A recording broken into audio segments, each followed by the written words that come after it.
The Mariners just had the best trade deadline of their last 20 years, and we're going to talk all about that a week after, as well as getting into how they've been able to catch the Astros and just a bunch of Mariners talk. There's been so much going on. We've been gone for 3 weeks. John, it's great to see your face. It's great to talk to you. What do you have to say to the people? Sorry we've been gone. Summer plans, I was gone, then Tyler was gone, and we missed one of the funnest stretches of Mariners baseball in a long time, but so excited. I don't know how we're going to limit ourselves to 45 minutes or an hour here, but we'll see how we do. We got this, man. All right, here is some Coyote Picnic.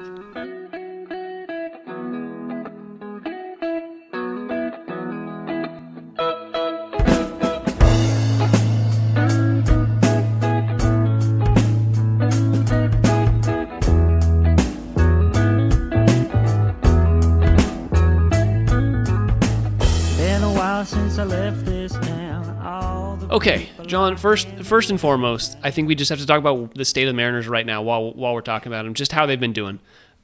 They've won 4 of their last 5, winning 3 of 4 against Texas, which was big. They did lose 2 to the Athletics and 2 to the Angels before that Texas series, but all in all, they've been pretty decent, kind of a middle of the road team right now, and that's been enough to be kind of chasing the Astros down a little bit. They're 3 games back at 61 and 53. The Astros are 64 and 50. Just give me kind of your thoughts as to what's happened over the last couple of weeks, because you and I have only talked about the trades, but just like give me the vibes. The vibes are good. The vibes are very good as far as I'm concerned. They have slipped a couple times in the last month, but they've come up big in the biggest series. They swept the Tigers, took 2 or 3 against the Astros, took 3 or 4 against the Rangers. The only big series against a high leverage team they've lost since the Yankees sweep was losing 2 or 3 against the Brewers, who are the hottest team in baseball at the moment. A bummer to slip up against the Angels and the A's. The way the A's are playing, who knows if it's a slip up. And I'm pumped. We're doing it against the division. Houston is slowing down and giving us room to catch up. And obviously, the most exciting thing is the massive lineup improvement that has come from, frankly, in my opinion, the fleecing of the Arizona Diamondbacks to bring a couple fan favorites back to Seattle. I guess I'm not sure if we're spilling the beans on that now or waiting, but it's been a very exciting. We can jump in. The excitement around the Mariners has been crazy. Yeah, the trade's better than I do, so why don't you break them down? What happened here? Yeah. So Josh, I don't remember. I think it was I don't remember the actual pieces when it comes to. I remember who he gave up, but I don't remember the exact pieces and where they were in those 2 trades. But I know. Josh Naylor and Gino Suarez from the Diamondbacks. We sent them Ashton Izzy, Brandon Garcia, and then Tyler Locklear, and a couple of other kind of low-ranked pitchers. And yeah, everybody's been kind of talking about how Tyler Locklear's like a good enough first baseman to hold that position down for the next few years for the Diamondbacks, and we've seen him. As Mariners fans, as people who have seen the Mariners, we know that Tyler Locklear is like basically Evan White 2.0 with a little bit more bat and a little less. Like, you'll never be as good of a fielder as Evan White, but Evan White lasted 1 season in the major leagues and then was sent out after he got that crazy extension that we don't want to talk about. But I don't see Tyler Locklear as an everyday MLB first baseman for the next 5 years, and I feel like the Diamondbacks were convinced that was what they were getting with this trade. And maybe not. It's half a season and they got, it's half a season of Gino and they got Tyler Locklear and 2 other players for that. Maybe they know that Tyler Locklear is not the guy that he's kind of been made out to be. But at the same time, he was our 9th in some spots, but kind of a fringe top 10 prospect for the Mariners. And everything else that we gave to them was, I think the most was like our 16th best prospect. And everything else is like maybe hovering around that 30 mark. So all things considered, it feels really good to get 2 rental bats, but that I think everybody in baseball has been talking about how the Mariners basically just shot up the World Series potential, their World Series potential for this season, and really just went all in, which was something that I think a lot of Mariners fans were terrified that they weren't going to do. And it's been so good. It's been so refreshing as a Mariners fan to just be like, oh, thank you. They did the thing that we've all been asking them to do. They're spending money. they didn't even get rid of any top prospects. That was the other big thing. Like they didn't get rid of Harry Ford. We all thought he was like Harry Ford was going to be gone for one of these guys. We talked through them a couple weeks back, and we were both like, oh, Harry Ford's just gone. Like there's no way we're keeping him, but we kept him, and he's now a great piece. We can let go of Mitch Garver, which feels also amazing, and bring in Harry Ford as our backup catcher, and he can play whenever Cal needs a break, or if Cal transitions more to the DH role. Like Harry Ford can be an everyday catcher at some point once he gets that time and once he's ready. But there's no rush now. It feels so good. Josh Naylor, a really good player. He's been a little down with the Mariners, but he's still been decent. Gino also a little down with the Mariners for the last week. But we're expecting them to kind of round back into form. Obviously, with moving states and having to relocate your not family, but yourself for a couple months during the end of this Major League Baseball season. They all know that comes with the job, but at the same time, they've got to readjust to being in Seattle and being in a new place. So I never expect trades to really pop off right away, and if they do, that's a swing of luck. But it's been so refreshing to see this from the front office and a team that really hasn't done this since I can remember. It's been so long. It's huge, man. It's huge. It cannot be understated what a big deal this was, what a change of pace this was. So unexpected. To get one of these guys, I would have considered a blessing and an unexpected swing by the front office. For them to go and get both, on one hand, it's just massively encouraging. On the other hand, maybe they were just too good at deals to turn down. Maybe they just would have been irresponsible not to, so they decided to. But yeah, you know me, man. I'm such a bird in the hand guy. These prospects. Number 9 prospect, that means nothing to me. And I do think, in an MLB where you see young players really stepping up, where you see, Roman Anthony on the Red Sox being a stud early, Cole Young, who we're going to talk about here in a bit, youngest or second youngest player in baseball, and he's rounded into a really decent form. Now, before these trades happened, the Mariners were desperate for first base help, and the fact that, he wasn't getting run, Locklear, it wasn't getting any run of any, decent caliber, that should tell you everything you need to know about where he is as a baseball player. So, yeah, to get these guys, I'm not sure we'll be able to secure either one long term, but these guys are both awesome offensive baseball players right now. Josh Naylor, 13 home runs, which is fine, but he's batting .287. He's coming off a year where he hit 31 home runs last year, so he's got power. He batted .308 in 2023, so we know he can, hit the ball at a really consistent rate. And he's young. He's 28. He's a stud. He's filling in a huge need at first base. And yeah, we were talking first base or third base. Which one do we address in the trade deadline? And we went ahead and did both. And we brought back Gino, one of the most beloved Mariners of the last decade. He's also having a career home run hitting year. He's tied for 4th in baseball with 37 home runs so far this year. He's 5 home runs behind Cal. So yeah, this team is suddenly looking like a slugging monster. With some really, really good walk drawers and average hitters that are going to get guys on bases for some of these big bats. Man, dude, I'm so pumped. I'm so excited. Bless you, Dipoto. I have slandered your name many a time on this pod. I'm here to eat crow. I'm here to say thank you, Jerry Dipoto. I love you dearly. I sent you a Cal tweet from right after the trades where he was basically like, hey, when I was talking to the front office about, re-signing this big deal he signed last summer, he said these were the situations that we talked about and, taking swings to contend when the window is open. And he was basically just like, I'm so glad that I chose to stay and that management chose to, back up their word by doing this. The opposite of anything a Mariners fan is expected to hear. I've been pinching myself all week.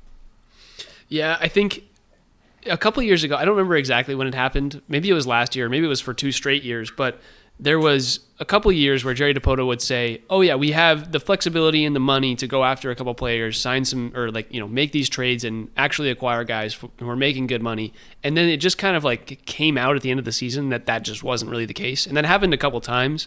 And so Mariners fans, I think, did not expect to be able to have this kind of flexibility when it comes to the payroll. And I think a lot of that can be attributed to the leadership of the clubhouse and the leadership of Cal when it comes to like, hey, when I'm being Cal here, I talked to Jerry DePoto, I talked to the front office, and I was like, hey, if you want people to come and like wants to play for this organization, I like you guys, but I'm not going to be here and stay here long term if we don't actually invest in winning. And like, as somebody who wants to hear that from his players and from his like team, like that feels so amazing that Cal is like ready to stand up for that and back that up, because yeah, they're going to need to pay guys, and at the end of the day, you know, next year is going to be a Logan Gilbert year. The year after is George Kirby. Like, we're going to have to start paying more guys. And I think Cal also needed to set a precedent for the long-term execution of this Mariners team. Otherwise, we're going to lose this pitching. We're going to lose a lot of guys when it comes to just like people are going to start making money. So it's really cool to see. And yeah, Josh Naylor, obviously an average guy. And I will say, I was reading a Jeff Passan thread last week or whatever. And it was about batting average and how because OPS has kind of become the thing, that batting average has kind of dropped by the wayside when it comes to evaluating hitters. But batting average is a real stat. Like, it's good that he's able to get on base 3 out of 10 times. I'm going to give that to John Kerry here.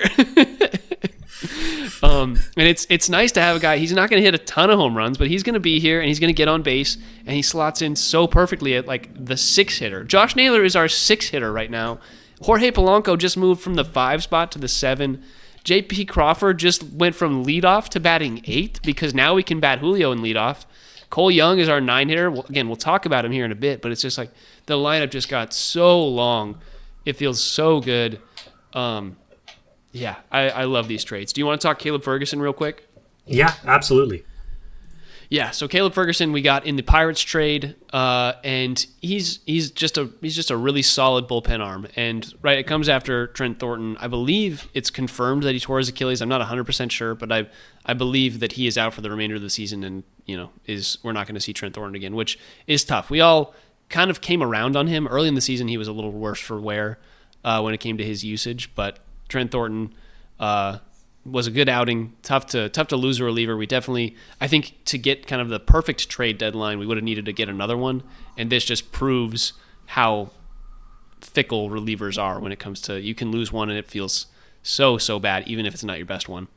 But Caleb Ferguson came over in the Pirates deal. He's got a 3.52 ERA this season. He's been in 48 games already, 46 innings pitched. Not a ton of strikeouts, right? He's a big ground ball guy as well. He gets ground balls 50% of the time. Really, really low hard hit rate, right? He limits hard hits, soft contact. Nobody barrels him up.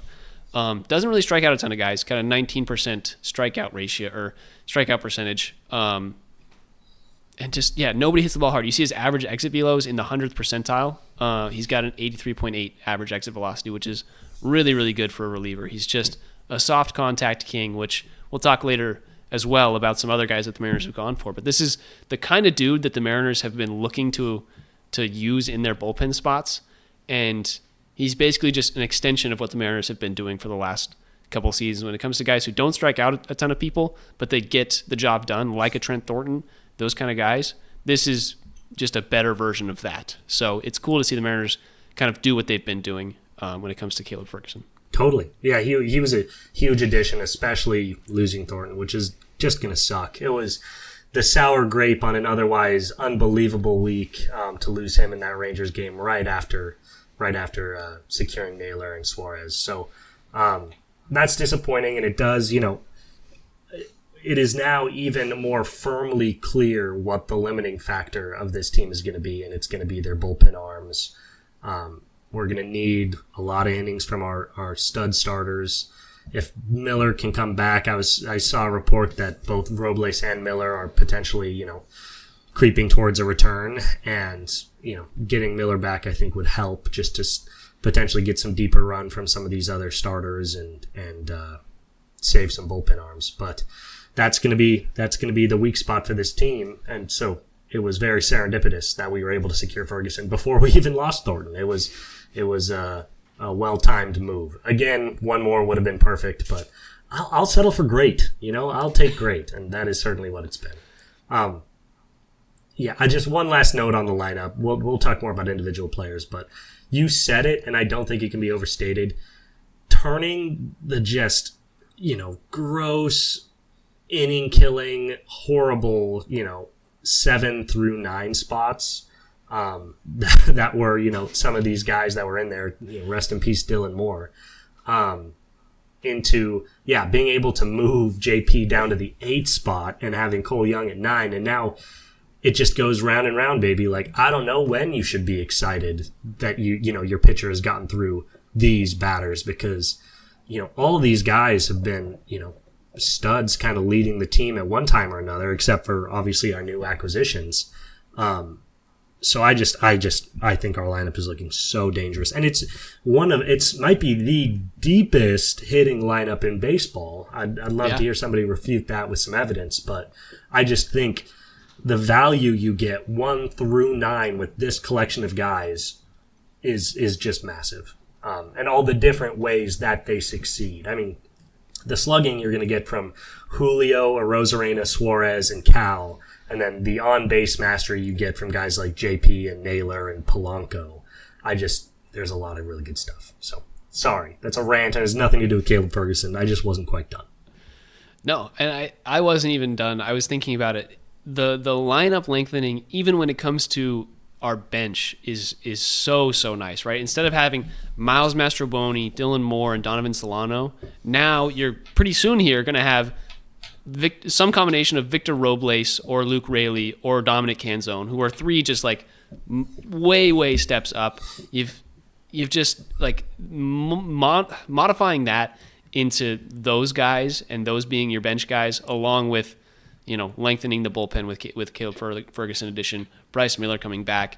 The team feels so much more complete than I think we could have even really realized at the start of the season. Like, the fact that we've been this good without Victor Robles, and then we had added these 2 guys, and then theoretically we're going to get him back. It's like, I don't want to be the Jerry DiPoto of like, oh yeah, Victor Robles, another acquisition that we're going to make. But it's like, we've been playing this good with the team that we had before, and now with the lineup lengthened this much, you've got a platoon that you could do at any point in terms of right field, with whether it's Canzone and Robles, whether it's Raley and Robles. I don't know. The two lefties with Raley and Canzone, I'm not sure how those are going to work out. But the fact that we have them as hitters who can come in at any point for matchup-dependent situations, and then you can put them in the outfield, it feels so good. I can't stress enough how much better this Mariners lineup feels just with the addition of these guys. Totally. And the Robles thing cannot be understated. He was just such a stud for us before he got hurt. And when he went down, we thought, it's like, man, is this going to cost us? Like, he's been so important, and it's been long enough that, as I do with all major injuries, I've forgotten all about him. And then the report came out that he'll be returning. It's like, oh my God, I forgot about Victor Robles and how good he was. Obviously we'll take it slow with him and see what he can bring to the team in the short term. But yeah, as a potential like playoff bat, he's such a cherry on the ice cream sundae that is this lineup right now. It's unbelievable. I'm in a couple Mariners group chats, and the memes are overflowing. People are going back through and sending lineup pictures from like the 2018 and 2021 seasons, and just be like, can you believe we have this lineup compared to how this old shitty lineup? And it's like every single time I've gotten like 3 separate like LeBron on the forehead, like I can't believe this is my life memes from various people about the Mariners. So it's been sunny in Seattle, I'll tell you what. Love it. All right, dude, let's jump into some floaters and flounderers, I think. Is there anything else you want to say about these trades? No, I will get into it a little bit with floating and floundering. I guess we probably won't talk much about Josh Naylor and A. Eugenio. As you said, it's been a couple of games and they'd largely struggled with the moves. No concern from either one of us. But just shout out to both of them this last game against the White Sox. They each hit a dinger just to say, hey, we're warmed up. We're ready to start affecting games here in Seattle. We saw that White Sox jersey and we said, hey, we'll hit a home run for this one. Yeah, well, why don't we just do it now? So I'm expecting better things from them going forward. Yeah. All right. I'm going to go first with I think it's going to be a lot of floaters just because of the excitement that's been happening. But I'm going to go first with the biggest floater of all time. I don't think we've said his name in this podcast yet, but he's basically the Mariners' second best player, and recently he's probably been the Mariners' best player when it comes to just day by day production. Julio Rodriguez. He's been so good. Cal's kind of fallen off since the All-Star break. And when I say fallen off, he's just not been as productive. But Julio, over the last stretch, especially in August, hitting 278 with a 500 slugging. The guy's got, hold on, let me count his home runs. I think he's got 3 home runs. He's got 1 home run. Oh, okay. There was the 4 home run stretch where he had 4 home runs in 3 games against the Angels. That was in late July. That goes to show how the last time we talked. Wow. Yeah, it's crazy. But he's got 16 hits in his last 14 games. He's just been a stud. Yeah, the guy's just been super, super good, super solid, getting on base and doing it in a way that feels productive because he's now moved into that more of a scoring leadoff hitter role that I think a lot of us don't really expect Julio to stay long term. We kind of expect to see more power from him in general. But I like the fact that because this lineup's so long, he can focus more on just getting the ball in play. He's not having to do as much. The pressure is taken off of his shoulders in a real way. Like, we've all talked about how Cal Raleigh has alleviated the pressure from Julio this season, but now it's like, hey, dude, do whatever you got to do, just get on base. Like, whatever makes you the most comfortable. None of us are going to be mad at you if you have a 1-for-4 game. That support from him is for him is so nice.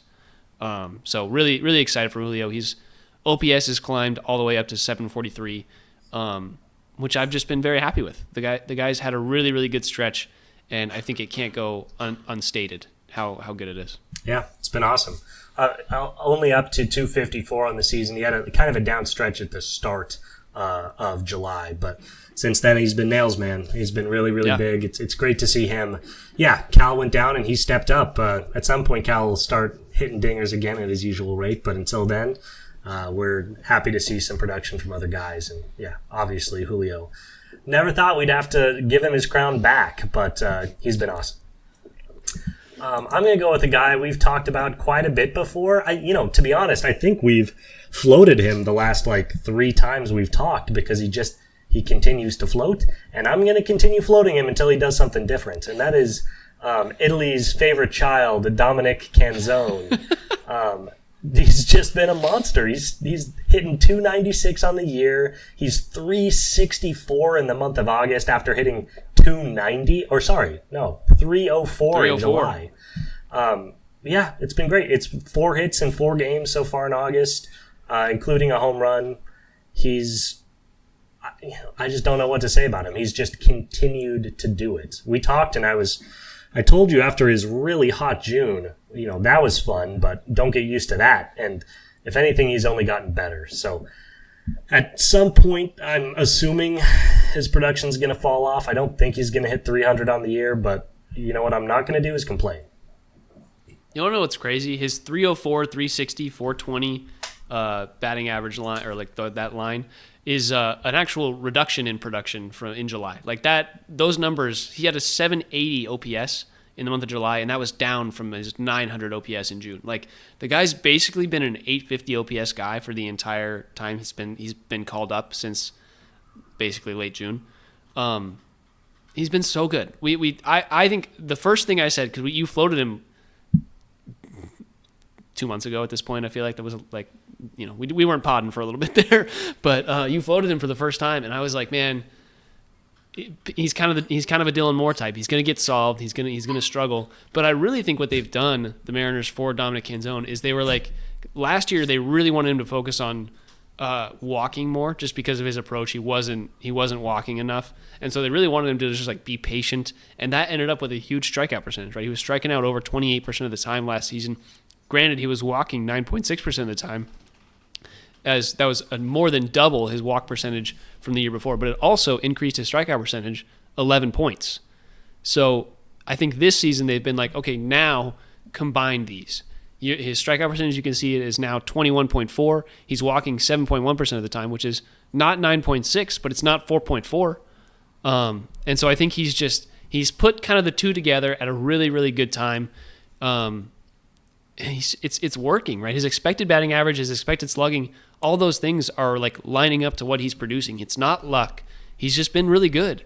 And what it comes down to is he's almost taken over that primary right fielder role for right now.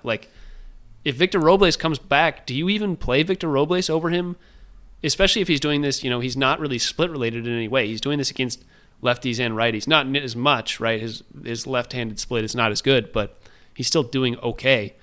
And then Luke Raley has kind of like been almost taken out. Like you've got a left-handed hitter in Josh Naylor, you've got a left-handed hitter in Dominic Canzone who are producing in a real way, and Luke Raley kind of feels redundant. It's nice to have him as a bench role, but it's like Dominic Canzone's been so good. So it's really cool. I don't know how you can give it away until he loses it. He's just been too good. Yeah. I mean, he's doing what we would hope that Victor Robles could possibly return to. For me, it's his until taken away, and then Robles will just be overqualified and hopefully can just, come back to the game slowly and steadily and not feel too much pressure. So kind of a beautiful marriage right now of having Dom do what he's doing and hopefully have Robles slowly rehab and not step into too much. Yeah. All right.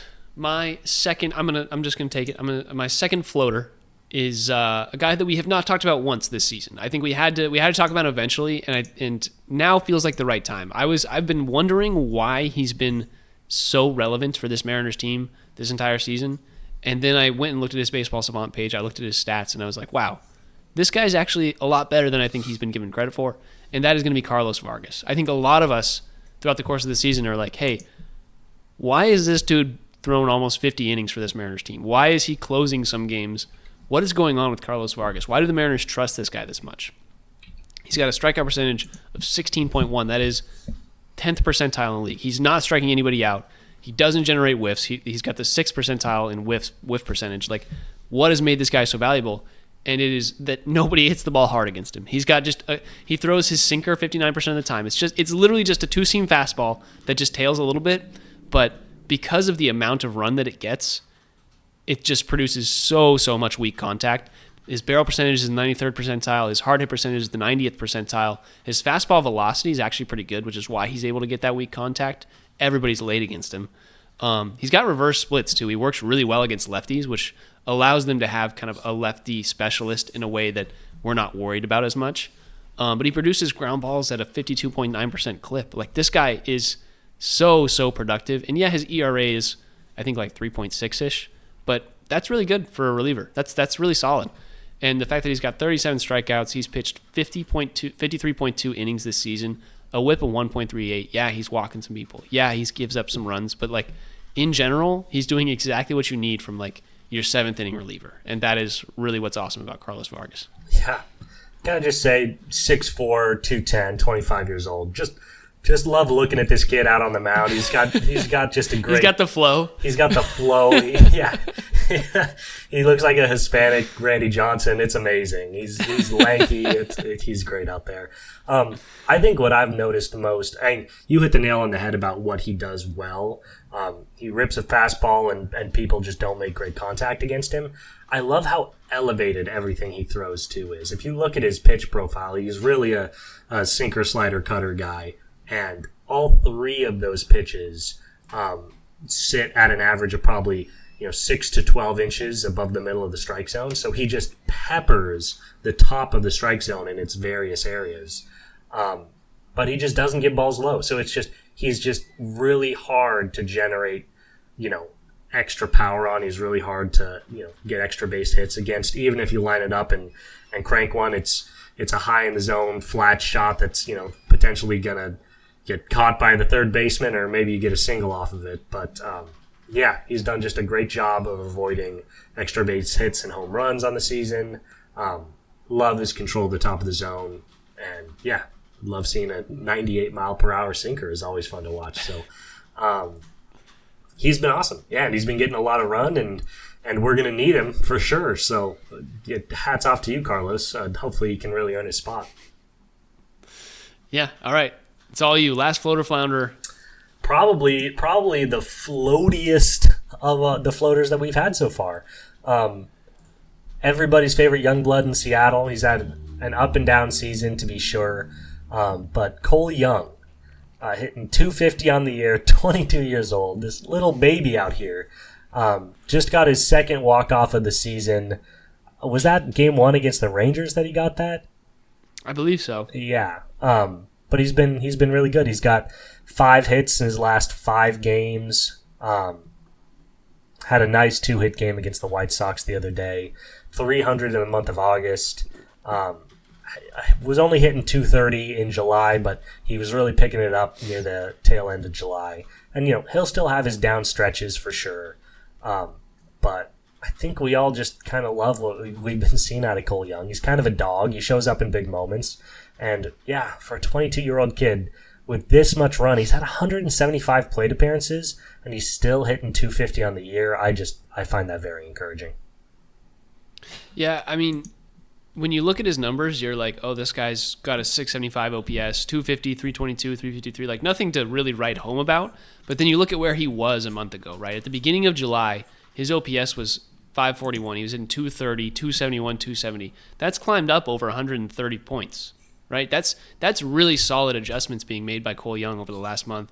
And it's really nice to see that he's just like, our 9-hitter has made these adjustments and become that much better. He's not going to be the leadoff hitter, the number 2 guy, but he's going to be a guy who doesn't strike out a lot, gets on base, puts the ball in play, moves the runner along, plays just good baseball, right? He's able to sack bunt, do a sack fly as needed. Like, he just plays the game of baseball in a way that I think a lot of people enjoy. And so it's been really cool to see. So I think a good shout out for Cole Young there, yeah. And one that is needed after we haven't really talked about him much. And I think a good comparison too is comparing him to our other young blood, Ben Williamson. Ben Williamson's got a 604 OPS, so a little bit lower, 253 average, so a little bit higher on that front. Neither one does much of anything in terms of slugging, but Ben's been steady Eddie. I'm going to give you Ben's monthly split since the start of the season. In April, he batted 260. In May, he was 253, then 250 in June, and 250 in July. He has not yet played in August. So that's a guy that just, every single game, he's basically giving you the exact same stuff. Ben Williamson is like a 2006 Honda Civic. Like, he's super reliable, but there's nothing to be excited about. And we've had a lot of sample, and there's just not, he's fine. Cole Young is different. When he's bad, he's really bad. He'll have 6 or 7 game stretches where he doesn't register a hit, and then it'll be, 6 hits in 5 games. So what he looks like to me is more like a sports car that is just starting and stopping as its rookie driver learns how to operate the vehicle. So if you just look at their season stats, you'd be like, these two are identical. I have way higher hopes for what Cole Young can become. Yeah, that's a good way to look at it. All right, before we move off the Mariners, we did that pretty well. It's only been 30 minutes. We're doing a great job. We need to grade the trade. We didn't even do trade grades from that. We were too excited, but I want you to give normal trade grades. You got all the way from A+ to F. Where do you rate this trade deadline for the Mariners? A+. It's the best trade deadline as a Mariners fan that I can remember. Yeah, I would almost second that. I think the one thing, and I think it would have been perfect if they had gotten another reliever. I think that's the one thing that I think they could have done differently. I would probably give them an A-, but definitely still an A, or in the A sphere. He's just been like the front office, the willingness to see from this team is just so nice, and we'll take that every day of the week. We'll take an A- trade deadline. Totally. And you know what? This could really come back. It is one of those things where, yeah, again, some guys are going to have to start getting paid, and maybe we're not going to pay them. Maybe this is for the front office saying, okay, Mariners fans, here is your year. We're going to continue to be cheap after this year.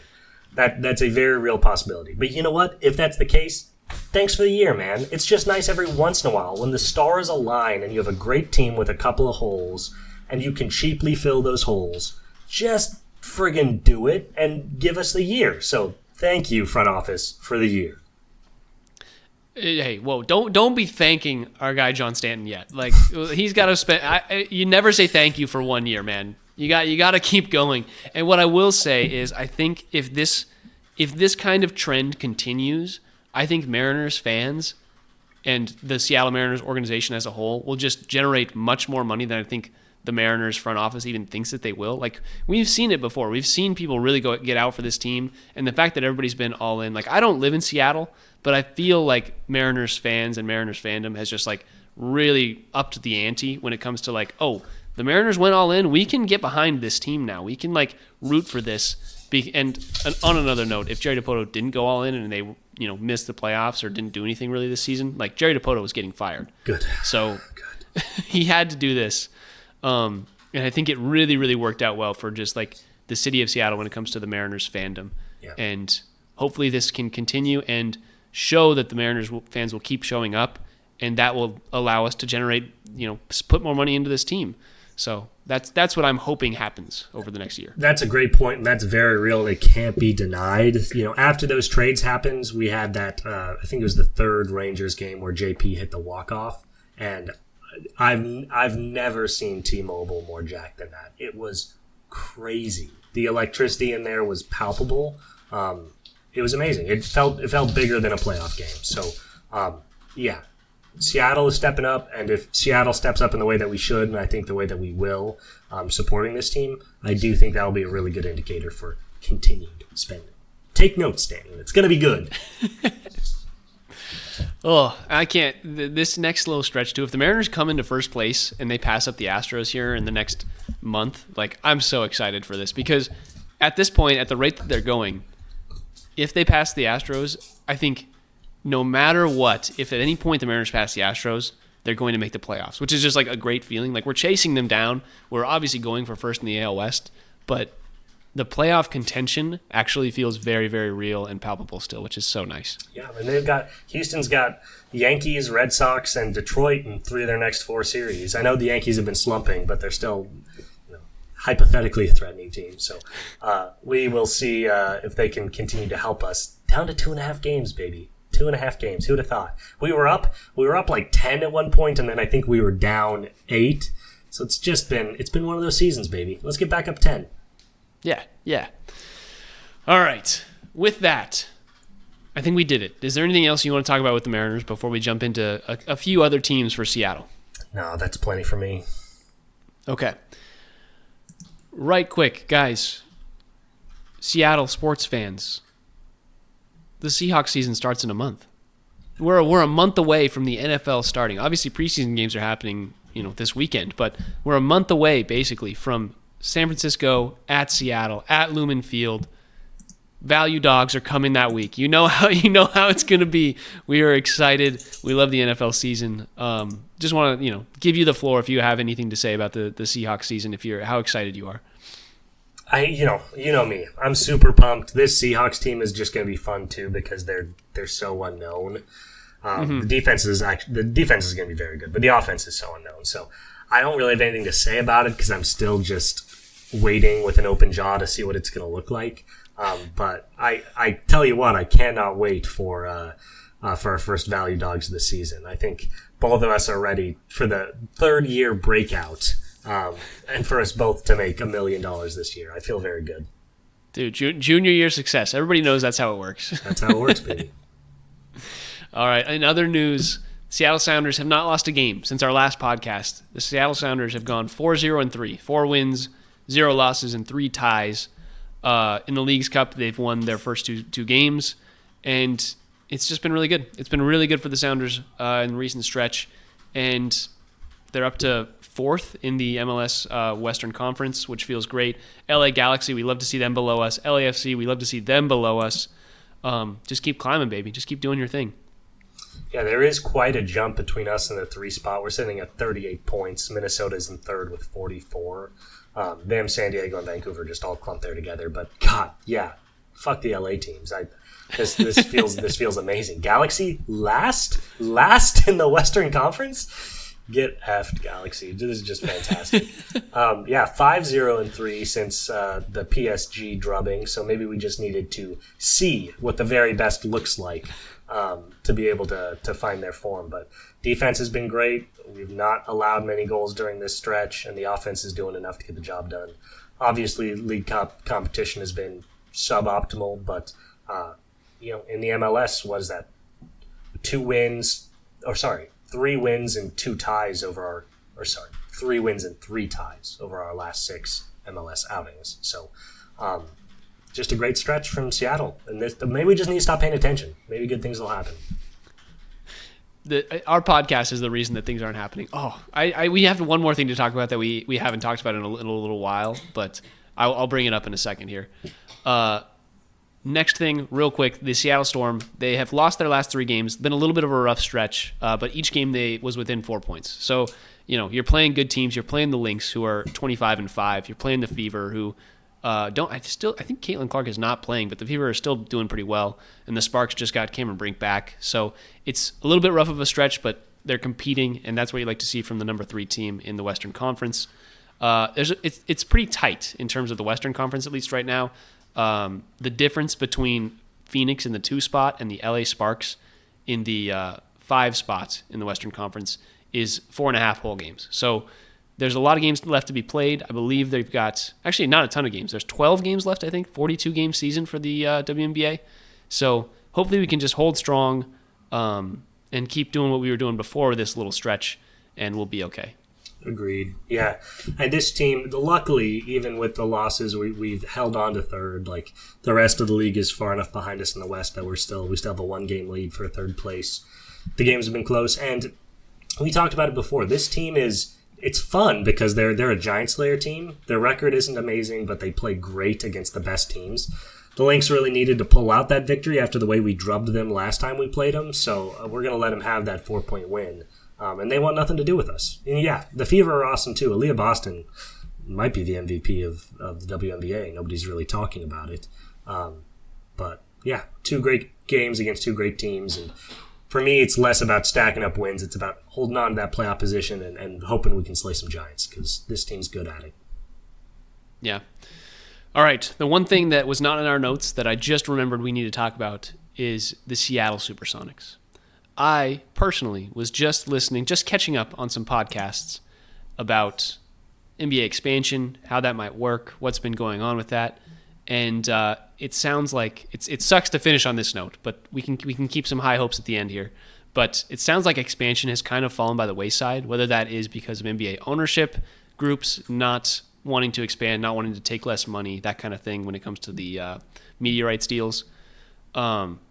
It sounds like expansion has kind of halted a little bit. The NBA is more focused on international expansion, is what it sounds like to me. I don't know if that's what you hear as well, John, but it's a little tough to hear.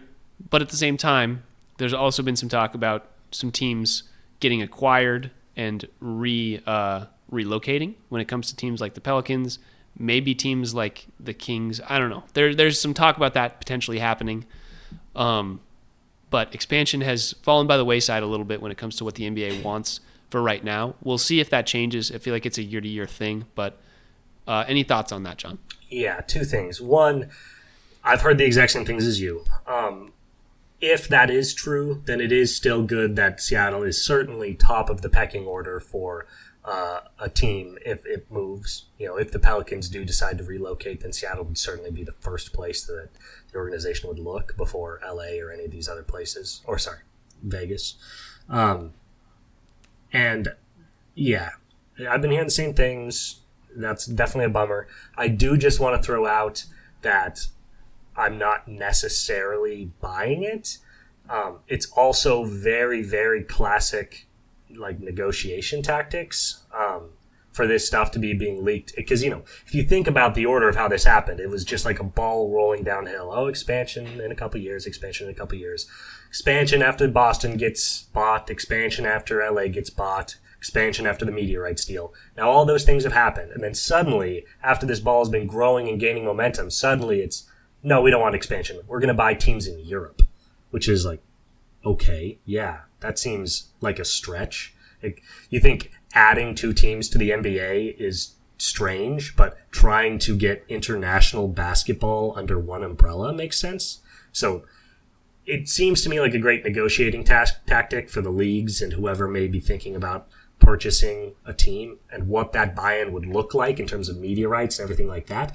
Because it would not be surprising. I know owners don't want to give up a full proportion of media rights out of the gate, but maybe the deal is, okay, you start out with, 40% of your team's media rights as they would stand, and you gain, 5% every year until you reach 100%. And that's a way for the owners to be happy about how much money they're holding on to and for, the expansion teams to generate revenue over time. It's just a little bit fishy of all this was happening, and right when you would expect for these things to really get close to the finish line in terms of negotiating, now all the news coming out of the league offices, nah, we're not into it. We're going to buy a team in Germany instead. So I'm not saying you're wrong. I've been hearing all the same things, but I'm staying a little skeptical. And I will even add to the skepticism the idea that, this idea of players, kind of older players, getting floated around as kind of touring the world and doing more international basketball things when it comes to like a new league being created that is, full of, able to pay players more than they would get, in their contracts where they stand right now. If that idea has really taken a hold, could be the NBA's opportunity or attempt to be like, hey, let's try and get the NBA brand and the NBA focus back on us. Let's bring ourselves to be the international side of things. And in that way, it could be another, kind of the reverse of a scare tactic for the international deals that potentially were underway when it comes to guys like, LeBron James, when he finally leaves the NBA, he's still going to be able to make money if he wants to go play basketball around the world. And people will play to watch that man play basketball until he's 90. There's a world where the NBA wants to prevent that because they could lose players. And with the loss of players, the loss of talent, that would mean less teams, less money, that kind of thing, just in general. So there's that aspect as well. So one other really good point too is just that, why do leagues ever expand?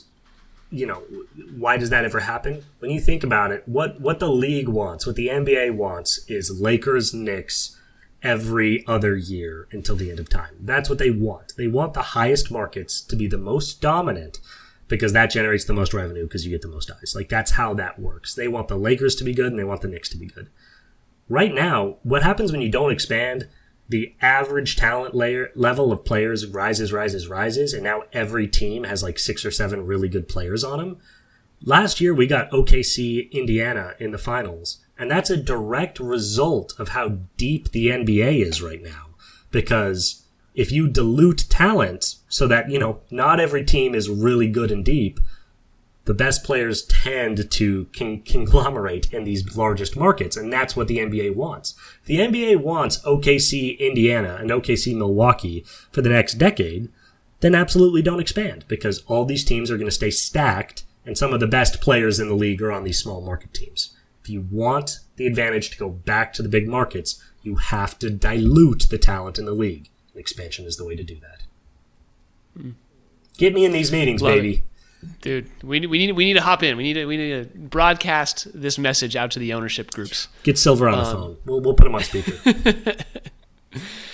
All right, that being the case, that's going to be it for us. If you enjoyed this episode of Sound Up Seattle, please feel free to give us a follow on any podcast platform that you may be listening on. You can watch us on YouTube. Sorry, John, I didn't say this because it was in the moment that I realized that I wasn't recording our faces for the first 18 minutes of the pod, but it's okay. I'm going to make our little drawings and put them up there, and people will see us eventually. But I did all my best faces at the beginning. God damn it. But yeah, you can find us on YouTube as well. Subscribe there, like, comment, do all that good stuff. Let us know if you have any questions about expansion. We love talking Sonics. We love that opportunity, and we want to be the first podcast to really get its grips on the Sonics when they come back. So we're hoping that comes back sooner or later. You can find us on Instagram. I haven't done this in a couple weeks. Instagram, TikTok, and Twitter at SoundUpSeattle, all lowercase, all one word. You can email us questions, comments, concerns at soundupseattle@gmail.com. You can find me, Tyler, at TyCart50, everywhere it's important. And you can find John. I bought Cyberpunk 2077 on the Xbox. My video game summer, acquiescence I've relented. I'm back in.